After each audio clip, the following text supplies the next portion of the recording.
군산 앞바다 깊은 곳 무려 66년간 잠들어 있던 일본 배가 있습니다. 동네 어르신들 사이에서는 그 배에 어마어마한 금괴가 실려 있다는 소문이 전설처럼 내려오고 있었는데요. 과연 그 소문은 사실이었을까요? 2011년 전라북도 군산 앞바다에 변화가 일어났습니다. 새만금 방조제가 완공되면서 이 일대의 바닷물 흐름이 달라졌습니다. 물이 들어왔다 빠지는 간만의 차이가 커졌고 오랫동안 갯벌 속에 묻혀있던 것들이 조금씩 모습을 드러내기 시작했습니다. 어느 날 한어민이 이상한 것을 발견했습니다. 선유도에서 남쪽으로 5km 떨어진 지점. 물이 빠진 자리에 낡은 나무 조각들이 보였습니다. 오래된 어선의 잔해라고 생각했습니다. 하지만 자세히 살펴보니 범상치 않았습니다. 소문은 빠르게 퍼졌습니다. 마을 어르신들은 66년 전 그날을 떠올렸습니다. 미군 전투기에 폭격당해 불타던 배. 12시간 넘게 타오르다 바다 밑으로 가라앉았던 그 배 말입니다. 혹시 그 배가 아닐까? 전문가들이 현장을 찾았습니다. 2010년 12월 첫 번째 조사가 이루어졌습니다. 나무 선체의 일부가 확인되었고 불에 탄 흔적도 뚜렷했습니다. 1945년 폭격을 당한 배라는 증거들이었습니다. 2011년 초 항만청으로부터 매작물 발굴 사업 승인이 떨어졌습니다. 100일간의 본격적인 해저 탐사가 시작되었습니다. 탐사팀은 전문 잠수사들과 최첨단 장비를 갖추고 현장에 투입되었습니다. 대부분 20년에서 30년간 바다를 누빈 UDT 출신들이었습니다. 5월 2일 첫 탐사가 시작되기 전날 밤 가판 위에서 고사가 열렸습니다. 66년 전 폭격으로 목숨을 잃은 이들의 넋을 위로하고 100일간 이어질 작업의 안전을 기원하는 자리였습니다. 재물을 차려놓고 절을 올리는 작업자들의 얼굴은 묵직했습니다. 다음날 아침 드디어 첫 잠수가 시작되었습니다. 수심 18m. 서해 바다는 한 치 앞도 보이지 않을 만큼 시야가 흐렸습니다. 잠수사들은 통신 장비가 달린 마스크를 쓰고 천천히 물속으로 들어갔습니다. 견딜 수 있는 시간은 30분 남짓.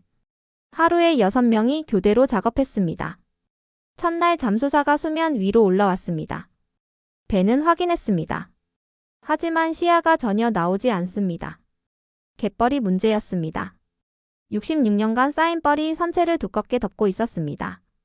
특수장비를 동원해 갯벌을 빨아들이는 작업부터 시작해야 했습니다. 그렇게 일주일이 지났습니다. 그리고 마침내 무언가가 나오기 시작했습니다. 발굴 작업 7일째 되던 날 가판 위가 술렁이기 시작했습니다. 잠수사가 물속에서 무언가를 발견한 것입니다. 처음에는 작은 조각 하나였습니다. 진흙을 털어내자 둥근 형태가 드러났습니다. 동전이었습니다. 작업자들은 반가운 마음에 모두 가판으로 몰려들었습니다. 일주일 만에 나온 첫 유물이었습니다. 하지만 아직 정체를 알 수 없었습니다. 글자와 문양이 희미했기 때문입니다. 그런데 이상한 점이 있었습니다. 동전이 발견된 위치가 선체의 머리 부분, 그것도 가판 위쪽이었습니다. 원래 화물은 배 안쪽 창고에 실려야 정상입니다. 폭격을 받으면서 선체가 파손되어 내부 화물이 흘러나온 것으로 추정되었습니다. 다음날 본격적인 작업이 시작되었습니다. 갯벌 제거 장비가 배의 머리 부분을 집중적으로 파내기 시작했습니다. 그러자 믿기지 않는 일이 벌어졌습니다. 동전이 보물 터지듯 쏟아져 나온 것입니다. 하나 둘이 아니었습니다. 수십 개, 수백 개가 한꺼번에 올라왔습니다. 잠수사의 증언에 따르면 선체 안에 나무 상자가 있었고 그 안에 동전이 산처럼 쌓여 있었다고 합니다. 어마어마한 양이었습니다. 수심 18m 깊은 바닷속 한 치 앞도 보이지 않는 어둠 속에서 손에 잡히는 것은 온통 동전뿐이었습니다. 매일 작업이 끝나면 가판 위에는 동전 더미가 쌓였습니다. 글자를 자세히 살펴보니 중국 글자였습니다. 남경 국민정부 시절에 만들어진 니켈 화폐였습니다. 1937년 이전 상해 조폐창에서 제작된 것으로 확인되었습니다. 작업이 계속될수록 동전의 양은 점점 늘어만 갔습니다. 한 달이 지나고 두 달이 지났습니다. 여전히 동전은 계속 나왔습니다. 작업자들은 기대했던 금 대신 끝없이 쏟아지는 동전에 당황스러워했습니다. 이 많은 돈은 대체 어디에서 온 것일까? 왜 일본은 이 동전들을 조선으로 가져왔다가 다시 일본으로 실어 나르려 한 것일까? 의문은 깊어졌습니다. 발굴 작업 석 달째 마침내 전체 동전의 무게가 측정되었습니다. 15kg짜리 상자로 환산했을 때 총 5톤이 넘는 양이었습니다. 개수로 따지면 100만 개를 훨씬 넘었습니다. 중국의 보조화폐, 그러니까 잔돈에 불과한 니켈 동전이었습니다. 하지만 단순한 잔돈이 아니었습니다.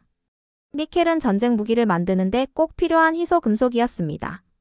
전쟁 막바지 일본은 총과 대포를 만들기 위해 온갖 금속을 긁어모으고 있었습니다. 교회의 종까지 녹여 무기로 만들던 시절이었습니다. 중국에서 약탈한 니켈 화폐를 조선으로 가져와 다시 일본으로 실어 나르려 했던 것입니다. 그렇다면 사람들이 그토록 믿었던 금은 어디에 있는 걸까요? 66년간 바다 밑에 묻혀있던 이 배는 과연 무엇을 숨기고 있었던 걸까요? 이 동전들이 왜 이 배에 실려 있었는지 이해하려면 당시 일본이 처해 있던 상황을 들여다봐야 합니다. 1930년대 초반부터 일본은 끊임없이 전쟁을 벌이고 있었습니다. 1931년 만주를 점령했습니다. 1937년에는 상해를 함락시켰고 이어서 중국 국민정부의 수도였던 남경까지 장악했습니다. 중일전쟁이 본격화되면서 일본의 침략 범위는 갈수록 넓어졌습니다. 그리고 1941년 태평양 전쟁이 시작되었습니다. 전선이 확대될수록 일본이 감당해야 할 전쟁 비용은 천문학적으로 늘어났습니다. 군인을 먹이고 무기를 만들고 전쟁터를 유지하는 데 드는 돈은 끝이 없었습니다. 일본 본토만으로는 도저히 감당할 수 없는 규모였습니다. 결국 일본은 식민지를 향해 손을 뻗었습니다. 전쟁을 통해 얻은 것은 모두 전쟁에 다시 쓴다. 이것이 당시 일본이 내세운 구호였습니다. 이전 양전, 전쟁으로 전쟁을 기른다는 뜻이었습니다. 조선과 중국 같은 식민지에서 뽑아낼 수 있는 것은 모조리 뽑아냈습니다. 식량이 먼저였습니다. 쌀, 보리, 콩 할 것 없이 수확물은 강제로 증발되었습니다. 조선의 농민들은 자기가 기른 곡식을 먹지 못하고 일본으로 보내야 했습니다. 일상이었습니다. 그 다음은 금속이었습니다. 금은 구리, 철은 물론이고 니켈, 아연 같은 희소금속까지 닥치는 대로 모았습니다. 집안의 숟가락, 녹그릇까지 빼앗아갔습니다. 심지어 교회와 성당에 걸려있던 종까지 떼어 내려갔습니다. 모두 무기를 만들기 위해서였습니다. 총알 하나, 대포 하나를 더 만들기 위해 일본은 식민지를 샅샅이 뒤졌습니다. 1944년에는 상황이 더욱 급박해졌습니다. 6월 필리핀 해전에서 일본은 남아있던 항공 전력을 거의 다 잃었습니다. 항공모함은 남아있었지만 더 이상 띄울 비행기가 없었습니다. 전세는 기울고 있었습니다. 일본은 점점 더 다급해졌고 식민지에 대한 수탈은 더욱 잔혹해졌습니다. 조선인 징용자의 숫자만 봐도 알 수 있습니다. 1940년에 20만 명이던 징용자는 1945년에 70만 명으로 늘어났습니다. 광산에서, 탄광에서, 공장에서 조선인들은 혹사당했습니다. 그리고 1945년 7월 일본은 색이 짙어질 대로 짙어진 상태였습니다. 미국의 대규모 공습이 이어졌습니다. 3월에는 동경이 불바다가 되었고 모든 기간 산업이 파괴되었습니다. 식량 공급은 끊겼고 일본 국민들은 기아 상태에 빠졌습니다. 그럼에도 전쟁은 계속되었습니다. 일본은 마지막 순간까지 식민지에서 무언가를 뽑아내려 했습니다. 군산 앞바다에서 침몰한 그 배 역시 그런 맥락 속에 있었습니다. 중국 상해에서 니켈 화폐를 싣고 조선의 군산에서 쌀과 귀중품을 더 실은 뒤 일본으로 향하던 배였습니다. 하지만 그 배는 목적지에 도착하지 못했습니다. 7월 2일 미군 전투기의 폭격을 받고 불타 침몰했습니다. 광복이 불과 한 달여 앞으로 다가온 시점이었습니다. 그리고 그 배 안에는 여전히 사람들이 믿었던 금이 나오지 않고 있었습니다. 과연 금은 처음부터 없었던 것일까요? 아니면 다른 곳으로 사라진 것일까요? 발굴 작업 30일째 되던 날 갑판 위가 갑자기 소란스러워졌습니다. 잠수사가 물속에서 이상한 것을 발견했다는 연락이 왔습니다. 동전도 유품도 아니었습니다. 그것은 사람의 뼈였습니다. 육골이 발견된 곳은 선체 안쪽 원래 기름 탱크가 있던 자리였습니다. 폭격을 받았을 때 탱크가 앞으로 쓰러지면서 그 안에 있던 사람을 덮쳐버린 것으로 추정되었습니다. 순식간에 일어난 일이었을 것입니다. 피할 틈도 없이 압사당했을 가능성이 컸습니다.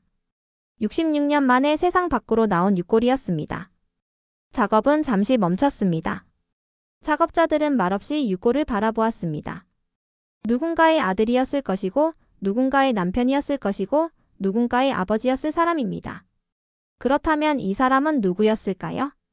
일본인이었을까요? 아니면 조선인이었을까요? 선원이었을까요? 아니면 징용된 노동자였을까요? 이름은 무엇이었고 어디에서 태어났으며 어떤 삶을 살았던 사람일까요?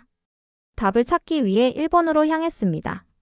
일본에는 전쟁 중 희생된 선원들의 명단을 보관하고 있는 곳이 있었습니다. 순직선언 현창회였습니다. 군인을 제외한 모든 선원의 기록이 남아있다고 했습니다. 전쟁 중 침몰된 일본 선박은 총 8,195척이었습니다. 그 배들에 타고 있던 6만 명이 넘는 사람들의 이름이 한 명 한 명 기록되어 있었습니다. 사망한 날짜, 사망한 장소, 배의 이름까지 말소 기록으로 남아 있었습니다. 하지만 다이주 타시마마루, 그 배에서 희생된 사람의 이름은 단 한 명도 찾을 수 없었습니다. 공식 기록이 없다는 것은 두 가지를 의미했습니다. 첫째, 이 사람은 정식 선원이 아니었을 가능성이 컸습니다. 강제로 끌려온 징용 노동자였거나 임시로 고용된 사람이었을 수 있습니다. 그런 사람들의 이름은 기록되지 않았습니다. 둘째, 설령 이름이 있었다 해도 일부러 지워졌을 가능성도 배제할 수 없었습니다. 1945년 7월 2일, 그날 그 배에는 공식적으로 알려져서는 안 되는 무언가가 실려 있었을지도 모릅니다. 그래서 기록 자체를 남기지 않았을 수도 있습니다. 결국 아무것도 밝혀지지 않았습니다. 이름도 나이도 고향도 알 수 없는 사람. 66년 동안 차가운 바닷속에 홀로 남겨진 채 아무도 찾지 않았던 사람. 그는 그렇게 이름 없는 죽음으로 기억될 수밖에 없었습니다. 발굴 작업은 다시 시작되었습니다. 하지만 그날 이후 작업자들의 표정은 조금 달라져 있었습니다. 단순히 보물을 찾는 일이 아니라는 것을 모두가 느끼고 있었습니다. 이것은 누군가의 무덤을 파헤치는 일이기도 했습니다. 그리고 여전히 금은 나오지 않고 있었습니다. 발굴 작업은 계속되었지만 금은 끝내 나오지 않았습니다. 사람들은 의문을 품기 시작했습니다. 정말 이 배에 금이 실려 있었던 것일까요? 아니면 처음부터 금 같은 건 없었던 걸까요? 하지만 그 의문에 답하기 전에 먼저 짚고 넘어가야 할 사실이 있습니다. 일제 말기 조선에는 분명히 금이 있었습니다. 그것도 엄청난 양이었습니다. 1930년대 후반부터 일본은 조선 전역에서 금 생산을 대대적으로 늘렸습니다. 평안북도 운상금광은 당시 동양 최대 규모를 자랑했습니다. 노다지라는 말이 바로 이 운상금광에서 나온 이야기였습니다. 해방 직전인 1945년 조선의 연간금 생산량은 5,000kg에 달했습니다. 5톤입니다. 지금 시세로 따지면 수천억 원이 넘는 금액입니다. 그 금은 모두 조선은행 금고에 보관되어 있어야 했습니다. 그런데 1945년 8월 15일 광복이 찾아왔습니다. 온 국민이 거리로 쏟아져 나와 태극기를 흔들며 해방을 기뻐했습니다. 일본인들은 짐을 싸서 일본으로 돌아갔습니다. 당시 한반도에 거주하던 일본인은 약 70만 명이었습니다. 그들이 떠나고 난 뒤 조선은행 금고 문이 열렸습니다. 그 안은 텅 비어 있었습니다. 있어야 할 금이 없었습니다. 5,000kg이 넘는 금이 감쪽같이 사라진 것입니다. 은도 마찬가지였습니다. 68톤이 넘는 은 역시 흔적도 없이 사라졌습니다. 어디로 간 것일까요? 일본으로 돌아가는 배에 실렸을 가능성이 컸습니다. 광복 직전까지도 조선과 일본을 오가는 배들은 계속 운행되고 있었습니다. 그 배들의 금과 은을 몰래 실어 날랐을 것입니다. 1945년 7월 2일 침몰한 다이주 타시마마루도 그런 배 중 하나였을 가능성이 있습니다. 하지만 배 안에서는 금이 나오지 않았습니다. 그렇다면 다른 배들이 이미 실어 날랐거나 아니면 다른 방법으로 빼돌려졌을 수도 있습니다. 분명한 것은 하나입니다. 조선의 금은 사라졌고 그것은 결코 돌아오지 않았다는 사실입니다. 해방 후 대한민국 정부가 수립되었지만 금고는 여전히 비어 있었습니다. 일본이 가져간 금과 은을 돌려받기 위한 노력이 시작되었습니다. 10월 20일 도쿄에서 첫 한일 회담이 열렸습니다. 해방된 지 6년이 지난 시점이었습니다. 대한민국 정부는 일본으로부터 받아내야 할 것들의 목록을 정리해 갔습니다. 그 목록의 맨 앞에는 금과 은이 있었습니다. 금 250톤, 은 68톤. 조선은행 금고에서 사라진 귀금 속의 정확한 양이었습니다. 대한민국 정부는 이것을 1차 청구 항목으로 제시했습니다. 당연히 돌려받아야 할 우리 것이었습니다. 하지만 일본의 반응은 차가웠습니다. 일본은 식민지배 자체를 불법으로 인정하지 않았습니다. 따라서 배상할 이유도 없다는 입장이었습니다. 대신 경제협력이라는 이름으로 일정 금액을 지원하겠다고 제안했습니다. 협상은 난항을 겪었습니다. 회담은 열렸다 중단되기를 반복했습니다. 1차 회담, 2차 회담, 3차 회담. 해가 바뀌어도 진전은 없었습니다. 양측의 입장 차이는 좁혀지지 않았습니다. 1960년대 들어서면서 상황이 달라졌습니다. 한국은 경제 개발을 위한 자금이 절실히 필요했습니다. 일본은 미국의 압력 속에서 한국과의 관계 정상화가 필요했습니다. 양측 모두 협상 타결을 서두르기 시작했습니다. 1965년 6월 22일 드디어 한일협정이 체결되었습니다. 14년간 이어진 협상의 결과였습니다. 대한민국이 받기로 한 금액은 무상 원조 3억 달러, 유상 지원 2억 달러, 그리고 민간 차관 3억 달러였습니다. 합계 8억 달러였습니다. 금과 은은 어떻게 되었을까요? 청구권 항목에서 완전히 사라졌습니다.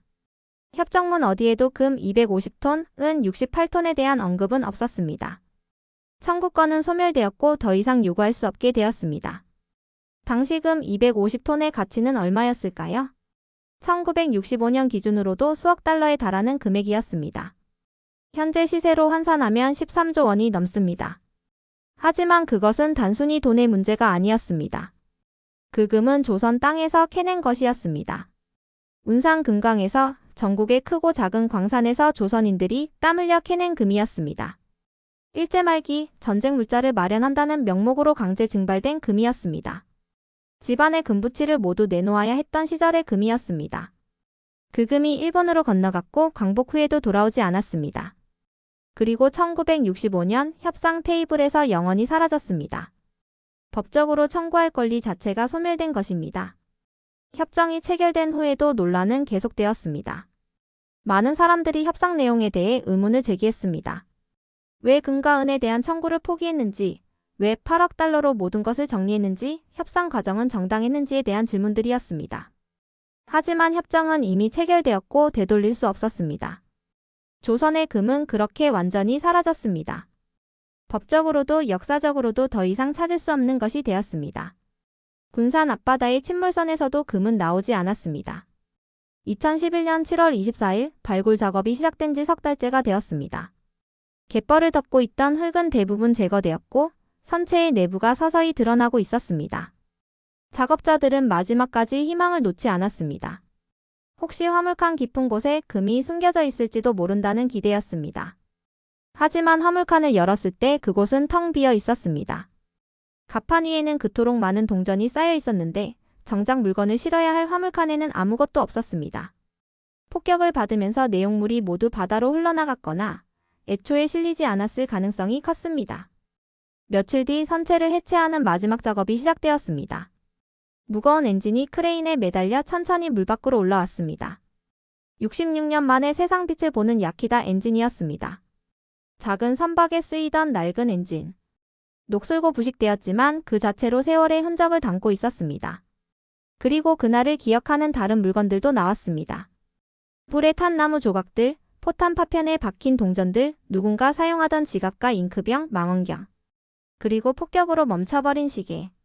1945년 7월 2일 그날의 시간이 그대로 멈춰 있었습니다. 석 달간 수거된 동전의 무게를 최종 측정했습니다.